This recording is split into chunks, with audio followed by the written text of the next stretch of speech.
Hey, it's Courier Girl. Got a question for you. What's better, doing a route or on demand work? Um, if you don't know the difference, if you're new to this business, let me just explain real quick. A route is when you have a predetermined set of stops that you do on a regular schedule, like every day. And on demand is when you are available or on call for a certain amount of time, and then if they have runs, then they send them to you. So if you're doing on demand, you could get one run in an 8-hour period. You could get 20 runs in an 8-hour period, or whatever period you're working. All right, so which is better? I personally like to do a combination of both. I like the route because it's stable. You know what you're going to do every day. You know what time you're going to start. You know about what time you're going to end. You know what your stops are. After a while, you can kind of do it on autopilot. And a route generally pays a set amount each day or each week or however they do it. So you know that as long as you show up for work every day, this is what your income's going to be. And that's stable. And people coming from like the workforce and jobs, they really like that because they can budget easier. You know kind of what you're going to be making.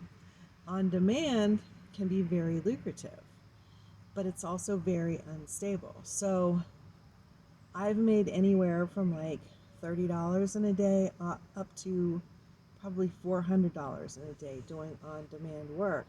And it just depends on how busy um, the company is that you're running for. Now, if you get on with them as a dedicated on demand worker, so I am running for you on demand every day of the week from noon to 7 or whatever you pick, and they know that that's your job and it's priority, then they're going to, if you're a good driver, they're going to throw a lot more work your way. So you can make a lot of money. I've known people making up to $2,000 a week doing on demand. Um, but like I said, if they're slow or if they send you on a long run, which puts you out of service for a bunch of shorter runs, then it could be a lot less. So the downside of on demand is it's not as stable as far as the income. You're going to do a lot more driving because they're going to send you here and there and everywhere. You might go to the far east and the far west, and as soon as you get to the far west, then they're going to send you east again. It's on demand is like when the customer calls, that's when you go. So they don't know it's coming until the customer calls and you order. So that's why there's all this driving all over the darn world to pick up and deliver things. I've actually done a pickup and left, and then 10 minutes later, when I'm halfway down the road to the delivery spot, dispatch will call and say, "Hey, go back. They have something else." Well, they didn't have it 10 minutes ago, but now they have it. So there's that type of thing too.